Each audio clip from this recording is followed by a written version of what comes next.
Hello, everyone, and thank you for being here. My name is Angela Clement, and I am the host of Awaken Your Soul's Journey, How to Live Life After Loss.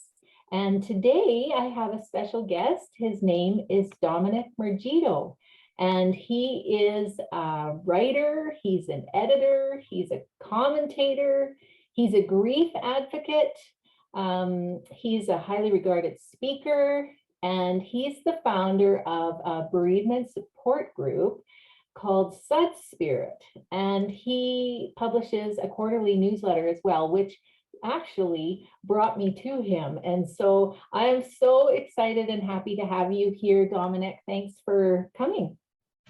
Oh, thank you so much, Angela. It's my pleasure to be here. Thank you for having me.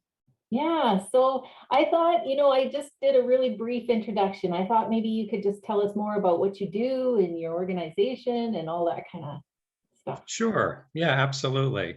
Well, I'm an author, as you had said, of 2 life experience books, and also the founder of Sud Spirit, a grief support group that I founded about 2 years after the sudden tragic death of my wife in a vehicle accident. And that happened about 16 years ago. It seems like so long ago and I guess it was so long ago, but anyway, Sud Spirit is an acronym that basically represents sudden unexpected death of a spouse, survivors and participation to inform, renew, improve, and triumph. And that obviously I never planned on finding a grief support group, nor writing or becoming an author as I am now. But life takes us down different paths. Mm-hmm. And some paths we never imagined being on. And we try to see things more clearly after things change for us in our life. And certainly after the death of my wife and the path it took me on certainly got me to where I'm at now with what I do. So anyway, it was a tragedy. It's something that I tried to recover from, which I think I have so far successfully done. And it's one that I've learned a lot along the journey, and I try to share what I've learned with other people. Yeah, and that's amazing and wonderful and a beautiful story. And I love the name of your group. I think that's just ingenious, actually. Yeah. Thank you. I appreciate that. Yeah. So when I first started looking for some help, when I first lost my husband, I realized there's a lot of people out there that spend a lot of time grieving. And I think that, sometimes even though grief is the process to heal, we get stuck in that. And so in your line of work, what types of grief do you encounter, and how do you help people work through that? Yeah, there's in what we do with the support group, we have people, of course, encountering all kinds of unfortunate tragedies and deaths of their loved ones, and a lot of them are from a long illness, perhaps, to those who it happened from a heart attack, or perhaps an aneurysm, something so sudden and unexpected. And we try to, first of all, in Sud Spirit, we feel that we want the person to know you're not alone, that there's so many other people out there that are going through the same thing. And we're trying to help them, to give them a space. I want them to feel comfortable coming and being part of a place that they can be open and feel free to just talk about it, or perhaps just to listen. We have some people that attend our group that just come and say nothing. They're not comfortable enough to say anything, so they listen. And I think they gain a lot from hearing other people's stories, because we all have a story. And I think it's during the grieving process, it's so important to tell that story. Mm-hmm. So we do encounter a lot of that, where we try to encourage people. I encourage people to start a journal. I encourage them to write, because that's what I did. I've never written before at all until within days of my wife's passing. And I just started writing. And writing a journal is something that I certainly recommend, because it doesn't have to be shared with anybody. It's your own private thoughts, and it could be in sentences. It could be just one word that you're upset about. It could be, and you don't have to do it every day. You just do it when you feel like it. But I think it has really helped me through the years of doing that. And we try to encourage people to certainly seek out professional counseling, because I am not a professional counselor or therapist. I'm one of them. But I do encourage them to seek out one-on-one therapy, as well as other support groups, because that's what helped me. I went to a therapist for a number of years. I also attended other support groups, and that's what really started how Sud Spirit came to be, because I was looking for a support group of like-minded or like deaths of losing a spouse that I can connect better with. And there wasn't one out there. I've searched for them. And my therapist actually said to me, if you can't find one, why don't you start one? And that's how it all began. Wow. Wow. Yeah. Isn't that amazing? And you talk about how, you didn't write before, and I was the same. I wasn't a writer. I mean, I was a principal and I had some things, that I had to write, a newsletter and that sort of stuff, but I didn't consider myself a writer Right. until, all of a sudden all this, I just started writing, and it just felt good to get that down on a piece of paper. And like you say, you don't have to share it with anyone. I ended up, doing that, but yeah, it's a wonderful way to get those thoughts out. And like you say, it wouldn't have to be sentences. It could just be words. And I know I've heard about people that just scribble. Actually, there's a scribbling exercise that you can do to help release. And so, there's lots of ways, I think, that you can do that. Yeah, I've had some people attend the group that actually started writing poetry. Yeah, yeah, And then poetry, just expressing themselves through poetry. And they never rhymed anything before in their lives. yeah. But it was a way for them to release it and to write poems. And either some were even starting to doodle and do some drawing and paintings to express themselves in the grieving process. Yeah, yeah. And it's just until you try, you just don't know, right? Because Right. it's just something that just comes out of you. So it's kind of amazing. Um, I want to ask you, because when this airs, we'll be kind of going into the holiday season. It'll be close to December. And I know that this can be a really tough time for some people. And so, you would have had some experience with that. And what advice can you give to people going into, Christmas or New Year's, or even those anniversaries that sometimes are kind of hard? Yes, definitely. The holidays, as we go into the fall and stuff, are very difficult for a lot of people, and I'm included in that at one time. But I think we often try to tell those that it's if it's the first time, if it's that first Thanksgiving or holiday season, probably is going to be the worst. And some people try to keep things the way they were, and they're so disappointed, because trying to keep things the way they were, one of the most important people is missing. And that's something so difficult to get over.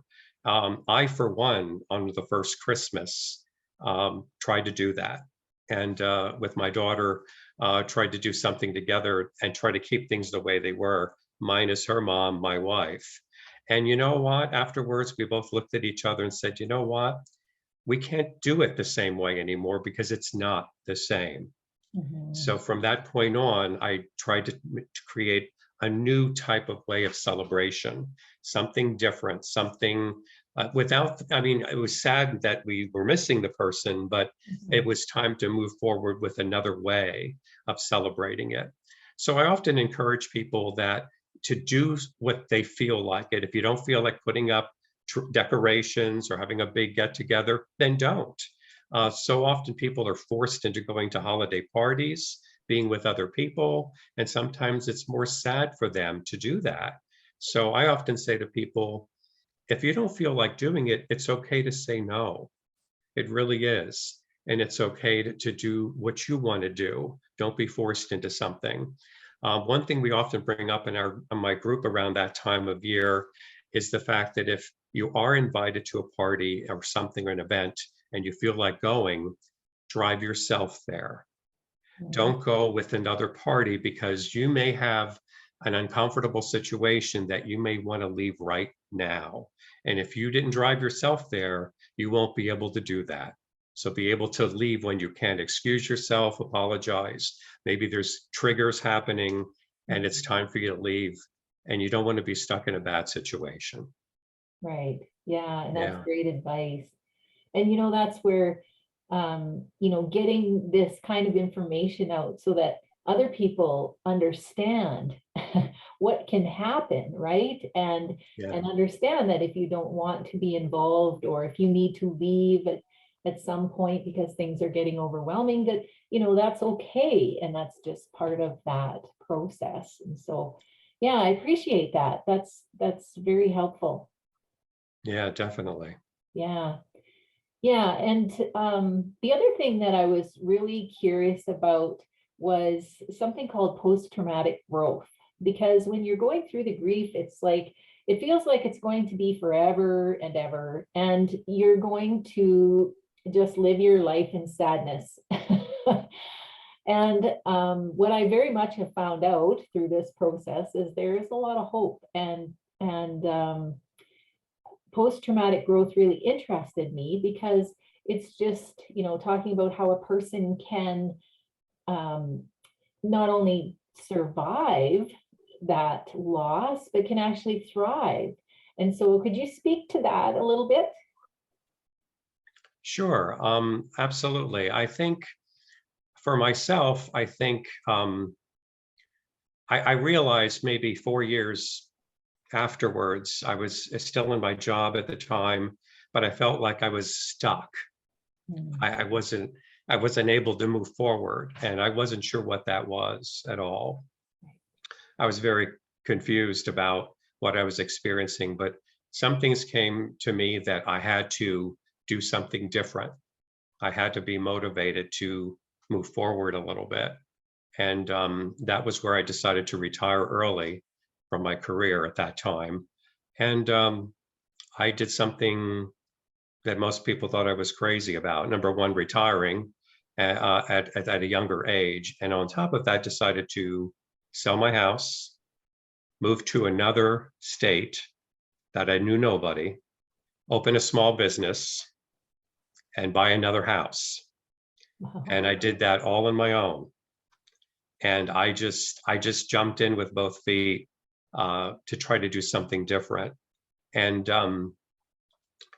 I think that was a turning point, I think, in my journey because doing something that big and put me in a position that allowed me to really think about myself and really think about where I was heading in life.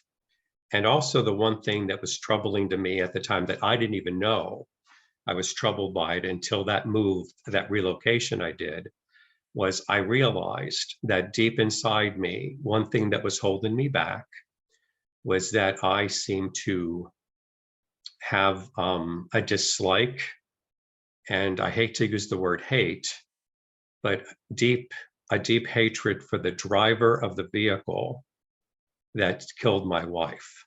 Mm. And I didn't know that was within me until I made that relocation. I really found that I started harboring bad feelings towards him, and that was keeping me stuck. That was keeping me in the past.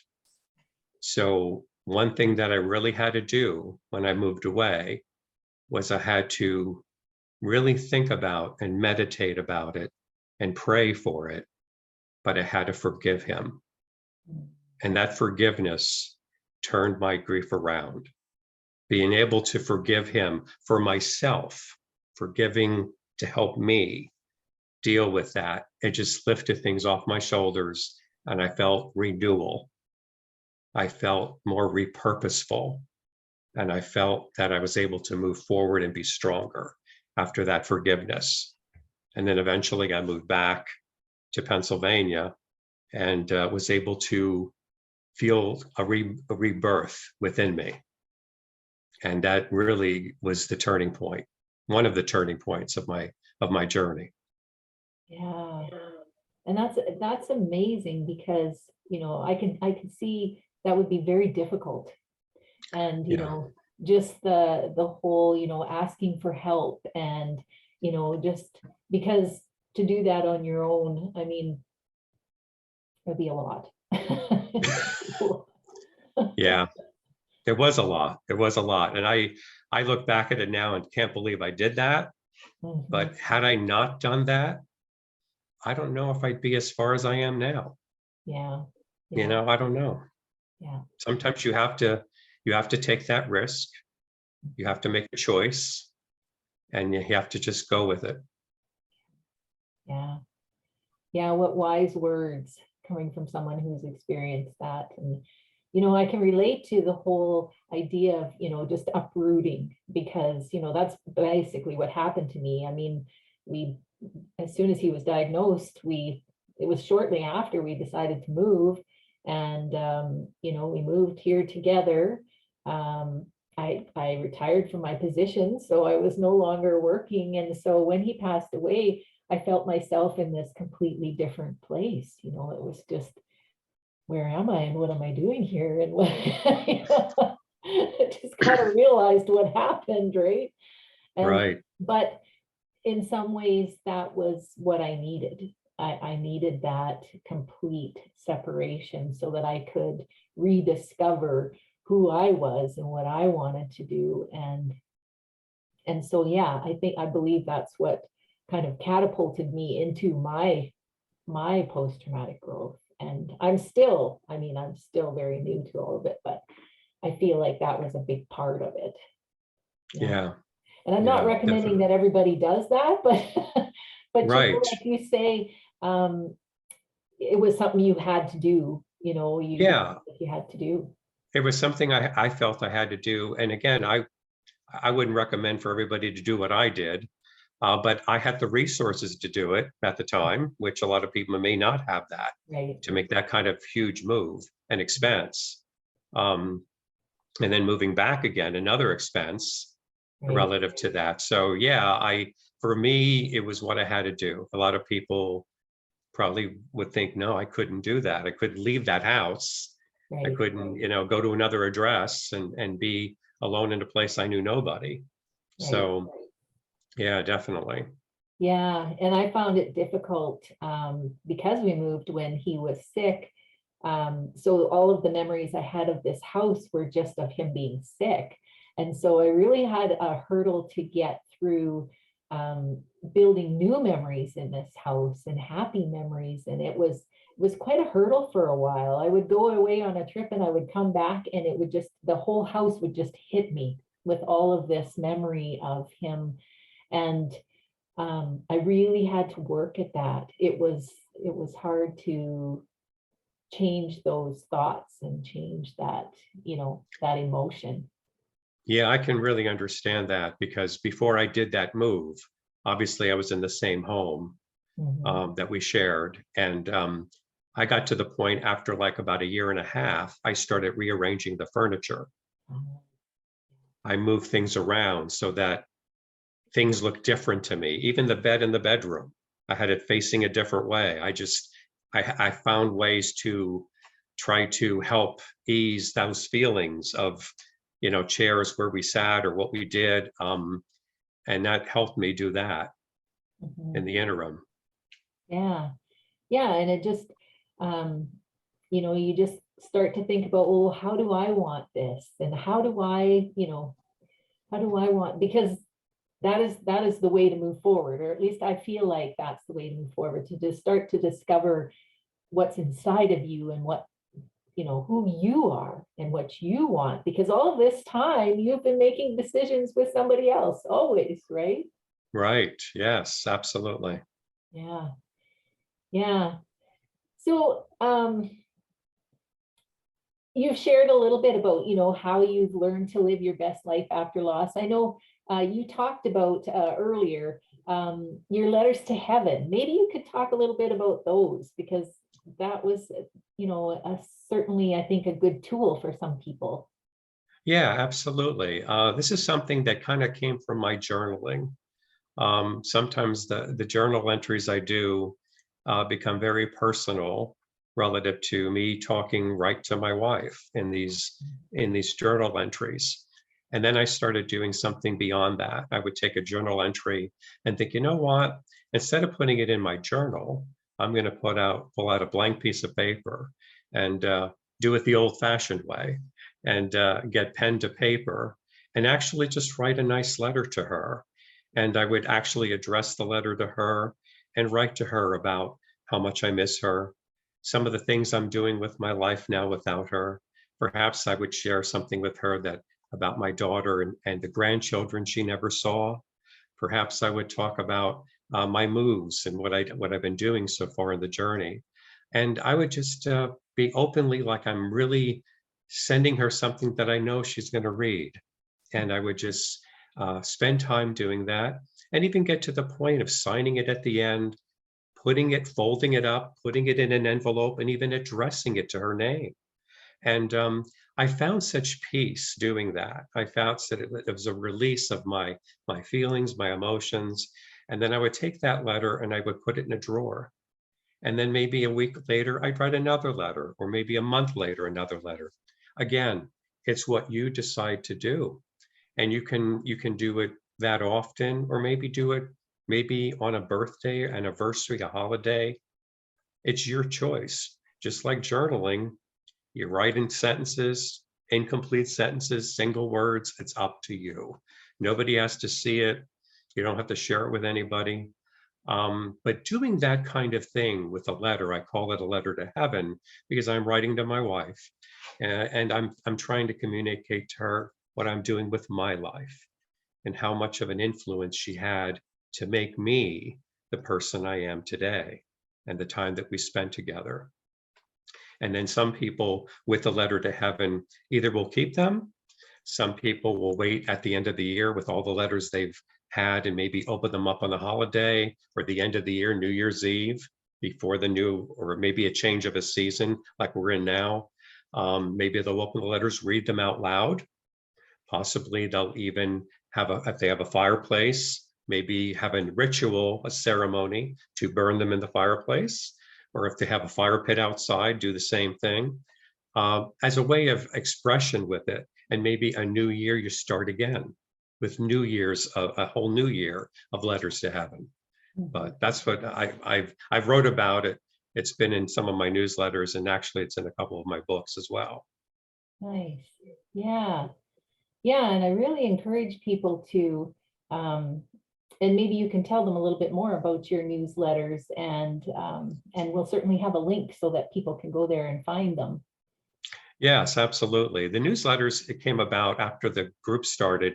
About 4 or 5 months after the group started, I thought it would be nice for those that attend the group or anybody now to get a newsletter that relative is to some grief articles. I usually write an article in the letter, and I'll also I'll pull articles from other sources and resources, and I'll put a quarterly quote in, maybe a poem. I'll do a book review, and I'll do some just basic information about grieving. And it's usually a 4-page newsletter that I do hard copy as well as email. And it's color hard copy. And sometimes we'll do some editions will have 6 pages instead of 4, but it comes out quarterly, seasonally, and it's 4 times a year. And anybody can get it. It'll be free to get the newsletters. And it's also on my website, dominicmurgido.com, under the Sud Spirit tab. Certainly it would be there to find, along with resources and suggested readings of books about grief. So yeah, I think the newsletter is helpful to people. A lot of people heard about my group, do not attend the group, but still get that newsletter because that newsletter helps them. So yeah, thank you for bringing that up. I appreciate that. Because when I first looked at your newsletter, I was just like, wow, this has so much great information. And, you've been doing this for a while, like you said, 4 years or something. Yeah, the newsletter's been out. It's going to be, well, 14 years. 14. Wow. That's as long as the group's been happening, 2 years after my wife had passed. So yeah, Wow. it's been going on for a while. Wow. So yeah, so and people can look back at Yes. Yeah, I Mhm. have about 4 years of newsletters on the website Okay. that they Yeah. can go back and read other ones.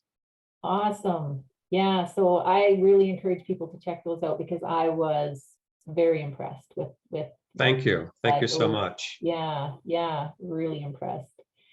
So is there anything else that you might like to just add, maybe let people know, you know?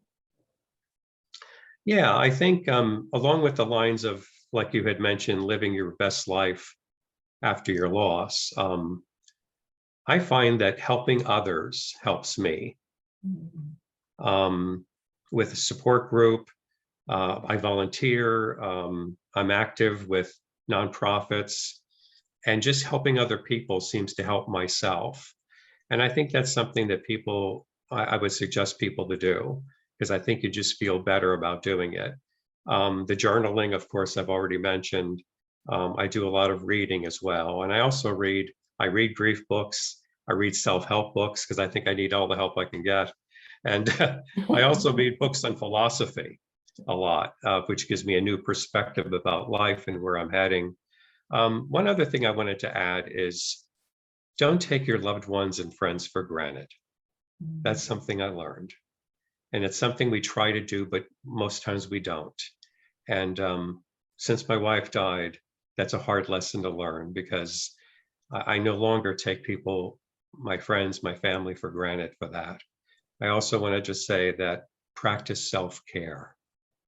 Too often we don't think about taking care of us, whether that be meditation, taking a walk in nature, have time for you to be present in the moment. And finally, I just want to add, be kind, be encouraging, be supportive to those around you. Yeah, and I think that's such an important message because truly, I think the theme of a lot of these interviews that I do are people reaching out and helping others. And that is what really brings the whole joy and purpose to your life and helps you um, grow and heal. And so, yeah, I really think that that is a key. And I'm glad you brought that up. And I'm glad you mentioned that. And it's true. I mean, Angela, you're doing it. You're Mm, helping others with what you're doing. And I think that's awesome in itself, that mm, you're reaching out and you're helping other people and you're yeah, making other people feel good about what your messages are with regards to recovering from grief. yeah, yeah. And it's just amazing how good it feels when you have somebody say, you know, that really helped me. That really Yeah, made a difference for me because absolutely. it's like paying it back because, you know, I had somebody do that for me too, right? So Right. yeah, Yeah. amazing. Oh, I'm so thankful that you could take the time to be here today and very happy that everyone's, you know, out there watching and we'll be continuing. We'll see you in the next video. All Bye-bye. right. Bye-bye.